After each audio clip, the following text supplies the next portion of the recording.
Hello and welcome to the Franchise Tag Fantasy Show. I'm joined with Adam as usual, and this week I'm joined by very good friend and player in our league, Nathan. Hello. If there's ever anybody that should play Dynasty League for fantasy football, it is Nathan, who has never ever tried it. He just does redraft. But welcome. Your team's doing quite well. You've got me this week. You got a very comfortable game last week. How are you feeling your season's been? Yeah, it's not been too bad. I started off well.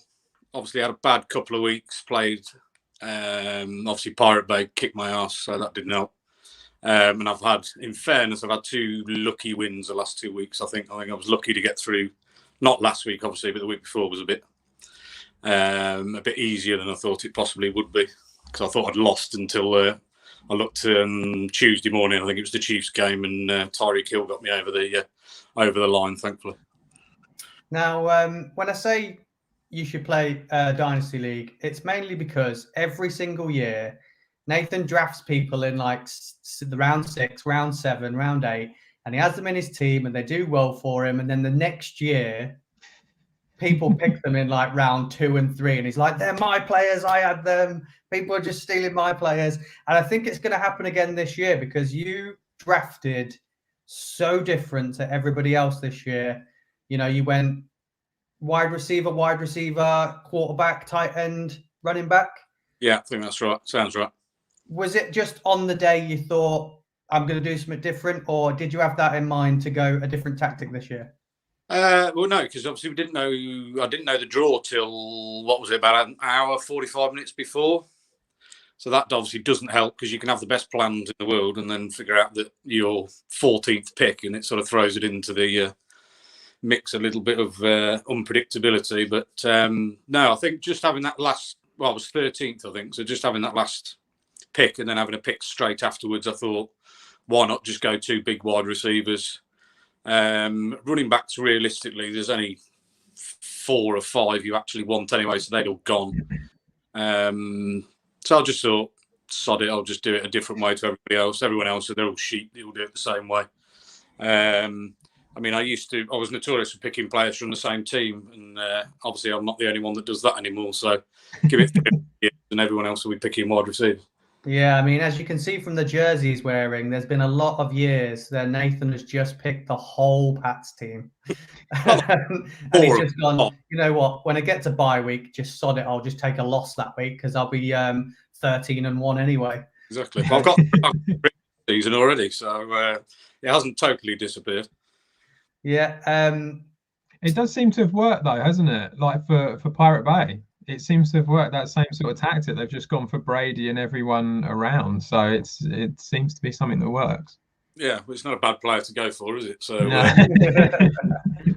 yeah, I think it can work. You've obviously just got to guarantee that team's going to do well. I mean, it was like, last season before, if you'd have gone 3 or 4 Chiefs players, you'd have had a similar result. So it's just, sometimes it's just being brave, and hopefully none of them get injured and you don't have a loss in form that you don't predict. Now, I think last week we saw a lot of the NFL teams that were shoo-ins for victories lose. Now, whether that coincides with our league or whatever, with the players that maybe people had, we had a lot of people at the top lose this week. Adam, you were one of them. Thank you for reminding me. Do you think it was because a lot of the big teams in the NFL struggled this week, or is it just the team you played were better than you? I think the team that I played was definitely better than me for that particular week. He had some decent players there. I can't quite remember exactly who he had, but he had some decent players.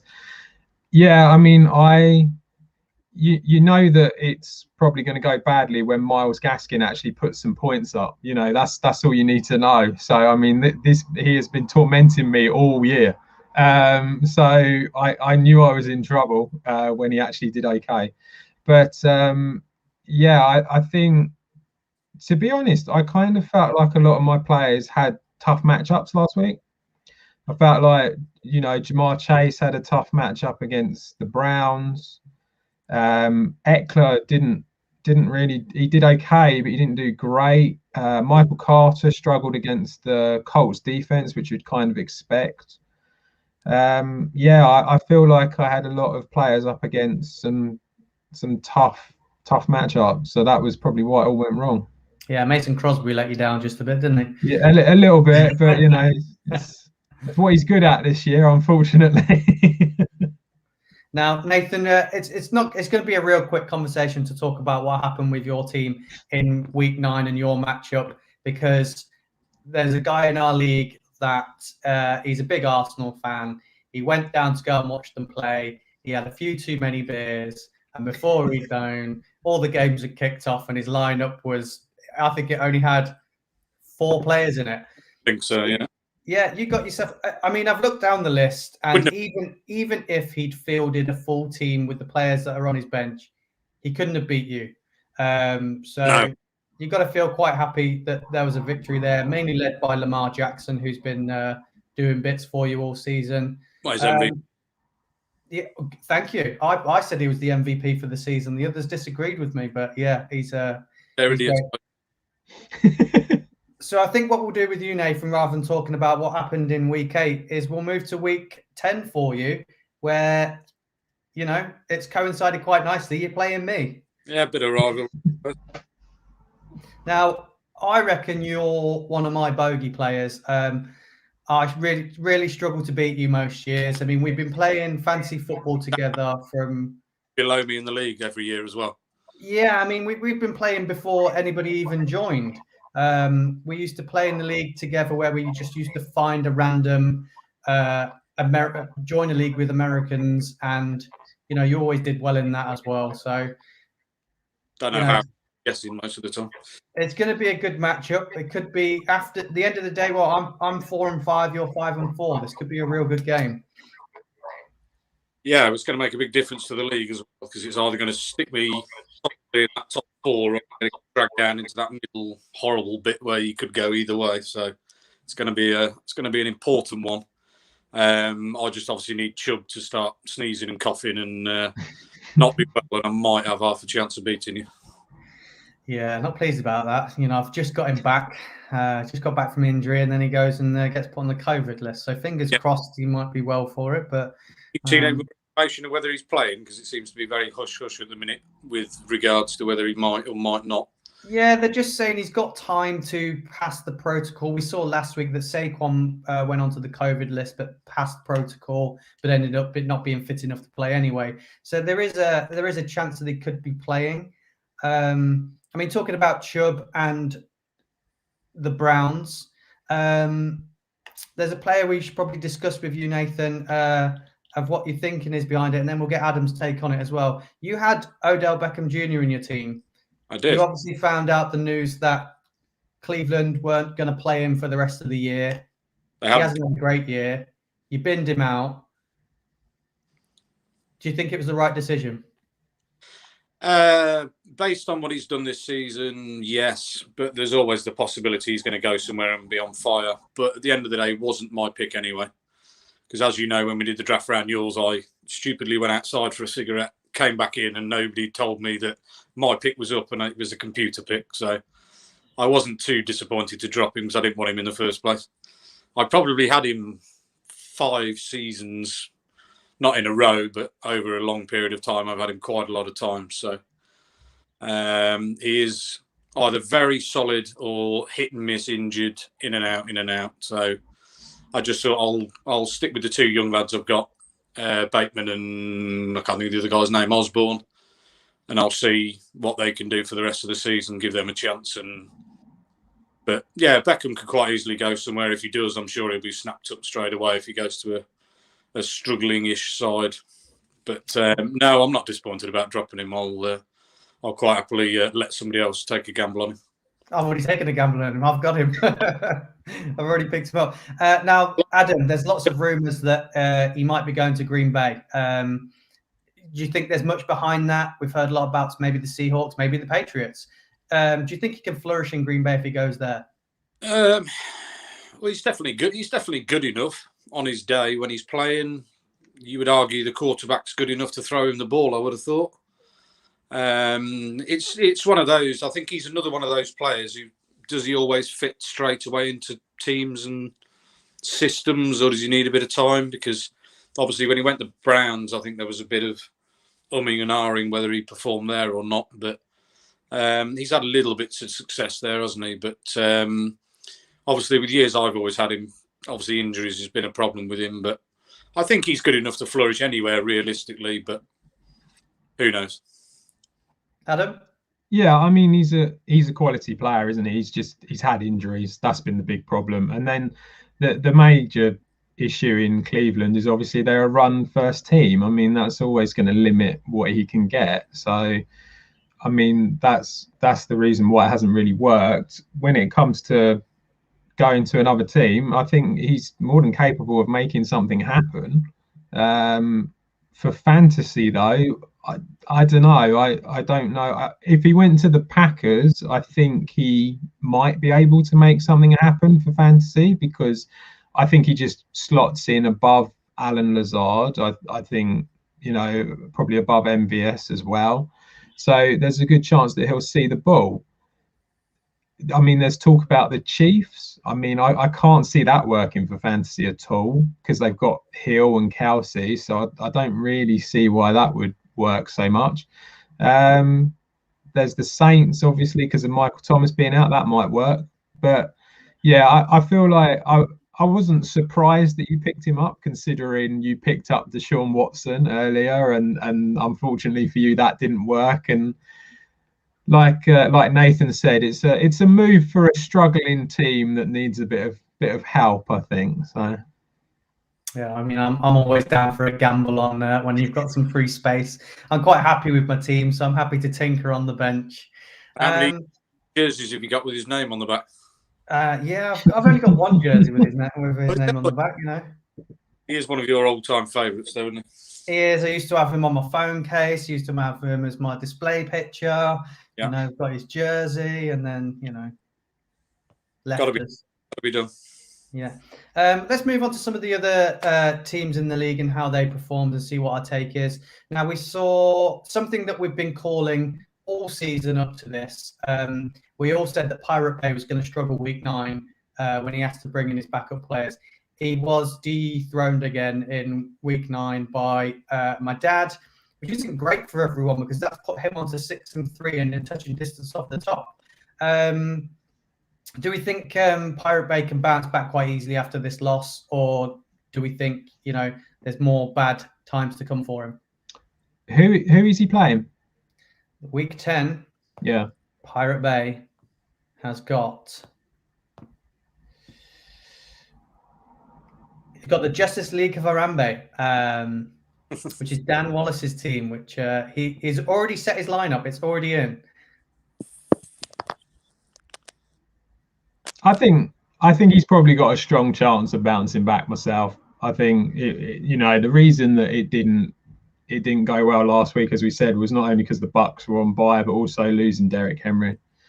So I think he's got a strong chance of coming back. It's just a matter of whether the Bucks have a decent game or not. I think is probably what it boils down to.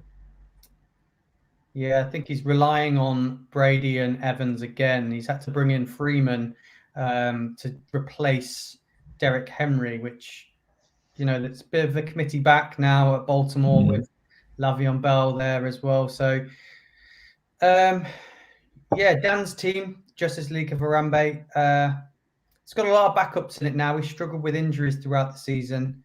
He's got Gronkowski. Will he play? Won't he play? That might pay. If he plays and Brady keeps throwing him the ball, that's going to pay heavily in Dan's favour. Yeah, I mean, it might help him out, but I just, like you say, with the injuries, he's not got a great record at the moment. I think when you take all of it into consideration, I'd be surprised if Pirate Bay can't come back and get a win this week. No, I agree. I think he'll walk all over him. Now, it's a familiar position to what you've had, Nathan, in numerous years of sitting at the top for the whole season. but you've only got one title to your name. Do you think there's extra pressure finishing the number 1 seed, or do you think it's just take it all in your stride, or do you think one of the other teams will probably have a chance again? I wouldn't say it's not really pressure because there's not much you can do, but obviously the leagues run slightly differently than we have in previous years. Obviously finishing the season early before playoffs kick in is always, I think, has made a bit of a difference, because that's certainly how I've lost titles in the past, is losing players in playoffs when teams don't want to risk them, or they play half a game and get benched and things like that. So the way the leagues run now, I think you'll be fine with it. I don't think he's not got any need to make many changes to his side if it stays strong, but no, I think you're all right. I'm just trying to look at the league now to confirm who's up top again. My ever loads. He's only 1 game back off of Byron, my dad, and Adam. Yeah, well, I think Byron's obviously got a half decent side. Your dad's, there's arguments for everyone's side realistically on their day, because there's not too many teams with 4 or 5 bad players, are there? Realistically, they've got the odd 2 or 3 that you could argue aren't good enough, but I think lots of teams have got decent enough players. But I would say at the minute, probably Byron's the second strongest team, obviously, because he's second in the league, so he would be the one I would be wary of most at the moment. But as you know, it could all change in a week, and you could lose one and your dad wins one, and all of a sudden he looks like the next strongest team. Yeah, I think we're all in agreement that Byron's definitely one to watch. He has been, in the last 2 years he's played, he's been in the final twice, won it once, so he's definitely always one to watch when he's picking up a bit of steam with his team. He drafts very, very well. Now, last week we had very special guest on of Freddie, giving it large, as he does every single year. Now he's slipped to 3-6. Nate, what do you think his chances are of actually making it are, or do you think he is going to be potentially one of those for the Sacco? Well, I was going to say, I'm sure it's been widely publicised that he's gone 3-6, and everyone is extremely happy about it. The trouble with Freddie is he's the classic thing. Obviously, you know him very well. He's Captain Tinker, gets into his own head, can't stop fiddling. So if he is going to go wrong, it'll be due to him not being calm and steady and settling with the side. He'll just bottle it and start pulling players out here or there. He knows his stuff to get a couple of players. He wants to move stuff around, but if he overdoes it, he has the tendency to screw himself over. But I'm sure everyone will be rooting for him to get back to winning ways this week. He actually made a comment. He didn't realise. He didn't realise he was hated as much as he was. I laughed because I thought, you must know. Yeah, I thought he knew. He knows. Come on. He knows. Of course he does. He's playing the simple. Yeah, I think you hit the nail on the head there. He is the classic tinker. He even tinkered that much that he managed to put AJ Dillon into his team, which Adam even told him. I'm not sure that's the right thing to do. Yeah. He's had Tim Patrick and Zach Pascal in and out of his team too. I think he's been trying to move Hunter Henry and Noah Fant off in trades. He just can't decide what he wants to do. It's the classic thing. I think the only one he's really set on is DJ Moore, which we told him, even like we had a guy come on last week and ask, do I play DJ Moore or do I play Michael Pittman? We all went, definitely Michael Pittman. DJ Moore might struggle massively this week. He leaves him in his team and scores 7 points. He's not even taking his own advice that he's giving on the show. Well, I thought it was slightly ironic. He's got a tough matchup this week. He's playing the Minshew Maniacs. Johnny's been on a bit of a roll since he started off the season very badly. He's predicted 121 to Fred's 117. Do we think that Johnny's going to keep the momentum going? His team does look strong now. Yeah, I think Johnny's got a good team. He like you say, he had a really bad start, but he's got a good team there. I think that the biggest problem that Freddie has is it's very reliant on Dalvin Cook and Kyler Murray. And as you saw last week, Kyler Murray doesn't play, and so he loses. I mean, Dalvin Cook hasn't been particularly great this year compared to previous years. So, you know, that's been a bit of a struggle as well. So, yeah, I mean, I feel like Johnny's got a pretty decent chance of winning it. I'm not sure who Minnesota are playing this week, but if, you know, I think the Chargers. Yeah. So, you know, that's going up against a decent defense there, so it might be difficult for Cook to get on a run and get the points that's needed. So I think, like you say, I can see Johnny winning that one. Yeah, we're still unsure yet of Kyler Murray's fitness. I think he's not been at practice yet all week. I think they've kind of said that, you know, he's good enough to rest for the whole time, but Colt McCoy looked good, and the Arizona Cardinals looked good, minus Murray and Hopkins. You know, they're going up against the Carolina Panthers. Would they maybe rest them and not risk them against the Panthers? I don't know. I mean, I would have thought that they would play them. I mean, they're not going to rest anyone yet, but it'd be interesting to see if. Because I'm not sure if Cam is back. I know he's signed for the Panthers, but whether he'd be able to play on Sunday, I don't know. But I mean, that'd be interesting. Whether that's worth if anyone's going to pick him up as well. Fine. Yeah, I mean, we'll go on to a different topic now from that, and it's closely hinted to what you've just said. Nathan's always been very vocal at every AGM about the waiver wire. I know, Adams, this is one of your favourite topics. Now, Nathan's never really been pleased with how the waiver wire has been set out. Have you changed your mind? Are you leaning towards the way it is, or do you think it should be a different way? No, I still think it's rubbish, but had it for years, so I'm used to it now. What would you like to see from the waiver wire? I can't even remember what my argument was. It was that long ago I did it. I just fed up banging my head against the brick wall. No, I always like the system where it changes every week. So you always move up one every week, so you can at least guarantee yourself, at least at some point in the season, you're going to get a number one spot at some point. Because obviously, if you're always trying to delve in and out, you're always going to be 12th, 13th, 14th every week.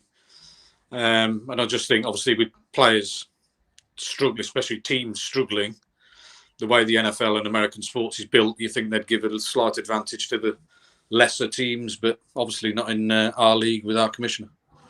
I mean, we have an AGM, you know, it's not just me lording it over everyone. There's only two options we've got in our league for waivers. Which is that is the current one that we have, that once you've picked, you move to the bottom.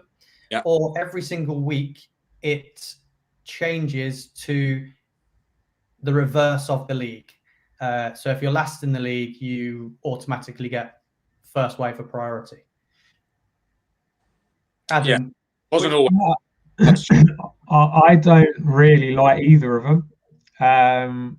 As I've said before, I think, and this is probably because I'm used to playing on Sleeper, my argument has always been the same. I think we should all have a budget, and you can use that budget however you want for whatever player you want throughout the season. You can have $0 bids if you want to bid $0 and no one else wants to bid on him, then you win him. But I think that you should have a certain amount, and that way everyone has the opportunity to bring in every potential player that they want. Maybe we should message the fantasy app.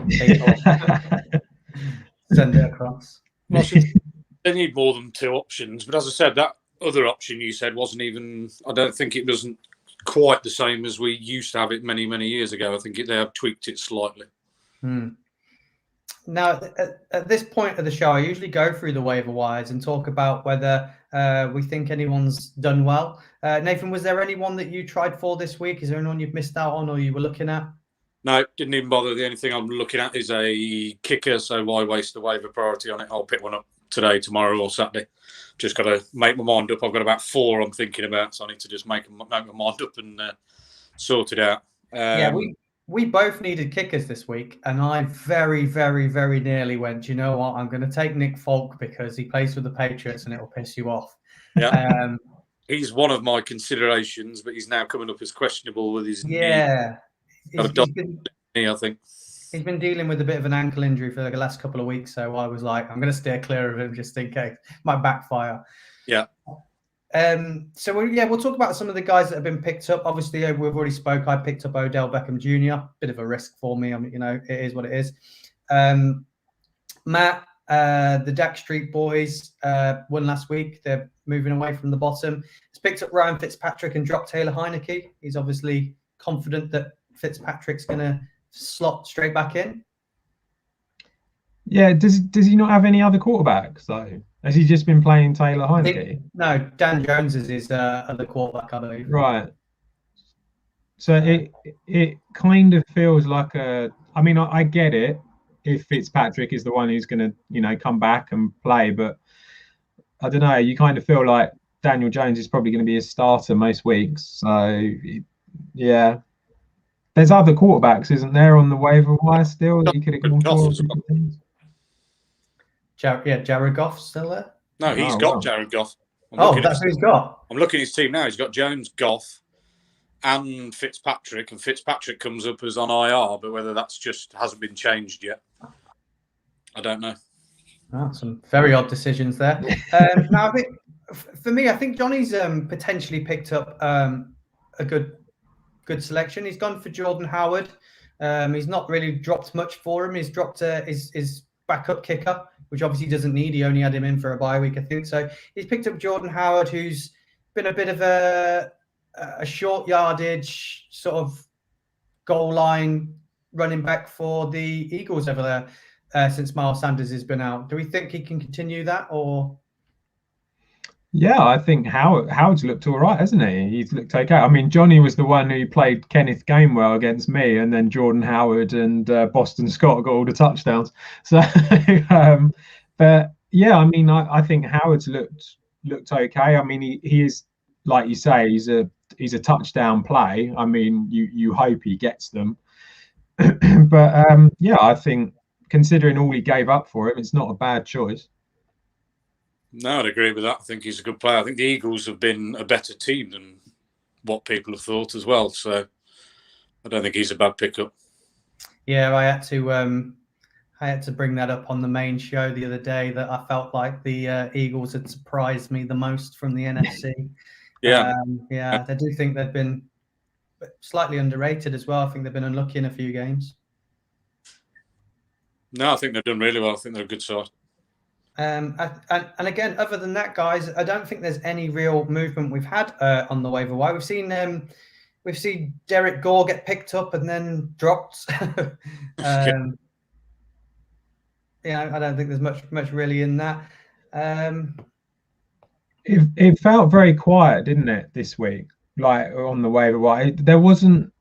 Because I mean, I've got Jamar Chase on bye this week, and I did have a quick look just to see who was there, and there just wasn't anyone that you really felt was going to make much of a difference to you. I mean, like you say, you went for OBJ as a bit of a gamble, but it just kind of felt quite a flat week, that there just wasn't anyone there to go for. So I think because of that, you've probably seen quite a quiet week, and everyone just sort of stick with the teams that they've got.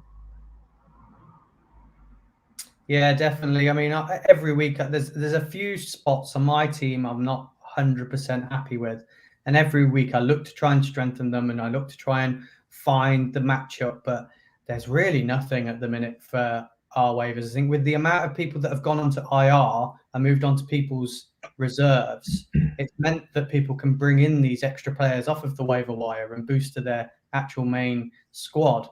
That we're left with literally the scrapes of the reserves of players that are left, which makes, I've always said, I think it makes our league better, because it is, your knowledge has to further into the depths of wide receiver threes, and even what running backs are used on what plays, and what tight ends are used in red zone. Nathan, do you prefer you've been in it since it was a 6-man league? Do you prefer it as a 14-man league, or do you think that it's become too difficult? Well, you can argue it both ways. I think obviously in a 6-man league is nice because you've never got any stress of I've not got a team this week. Who am I going to play? Who can I pick up off waivers and things like that? Everything's nice and simple and easy. But then there's not really a lot of skill involved in that. So I think it is a bit better with the 14-man league, but it does, especially now towards the end of the season, it definitely makes it harder. As you said, it's even worse now with COVID and IR. It makes it 10 times more difficult to pick anybody up because you're more or less picking a guy up who you think is going to have one possibly good week, and then potentially they're not going to play again for the rest of the season because they're just dropping in and out of sides. And so, yeah, it does make it extremely difficult, but that's all part of the game, I suppose. It makes it a bit more fun and challenging. So, yeah, let's stick with it and let's go 18-man next year. I mean, I'd be open to adding 2 more teams to it. If we could get people that would take it seriously, I'd definitely be up for it. Imagine what a slog that would be. Yeah, imagine the draft. Another hour. I think that takes your season a bit too long. I think 14 fits perfectly with trying to fit the playoffs in after week 14. I know the league's actually extended by 1 game, but yeah, unfortunately we've had no questions this week. This is the first week in I think 4 weeks that we've had no questions come in from any of our viewers. So I don't get to give any advice out or anything like that. So wrong person to ask anyway, so I'm glad about that. Yeah, I don't know why you doubt yourself. You know more than you let on. I've had many great chats with you over the years about it. Yeah, I think we've got our takes on who we think might win the league. We've all said that. I think we're all rooting for Freddie for the Sacco. So I think with that in mind, I think I'd like to say best of luck to everyone, including you, Nath. You know, I'm not no smack talk between me and you. We're too good of mates. Best man will win. So best of luck to everybody in week 10. Nathan, thank you for coming on. No worries, man. And yeah, don't forget to catch the main show's already out. Is it, Adam? Is it out? It's out. Yeah. Main show's out already. There should be a preview show going live on Sunday this week. Make sure you're following us all on Instagram and Twitter and every form of social media because Adam has got his little tidbit questions and his tips for the week. Have you got any tips for tonight's game, Adam? No, none at all. All right, how do you fancy Miles Gaskin? Come on, here's hoping that Miles Gaskin can actually get a touchdown and play well for me. Every week, you know, I challenge you with, have you got any tips for me tonight? Yeah, I keep forgetting. Miles Gaskin is his tip. I probably wouldn't. I'm going to steer clear of that. Who are they playing? They're playing Baltimore. Yeah, Jackson to score 40 points. Yeah. There you go. I mean, I'd probably go. To be fair, I know I'm going to make it go on a little bit longer here. Nathan picked up Rashad Bateman. Since he's been back off of IR and been healthy, I think he's been a very impressive player. They're giving more and more targets to him every single week, and they're seeming to trust him. It's taken a few targets off of Marquise Brown, which I'm not happy about. No. So I wouldn't mind a little cheeky anytime on Rashad Bateman. I think that might be a decent bet to have.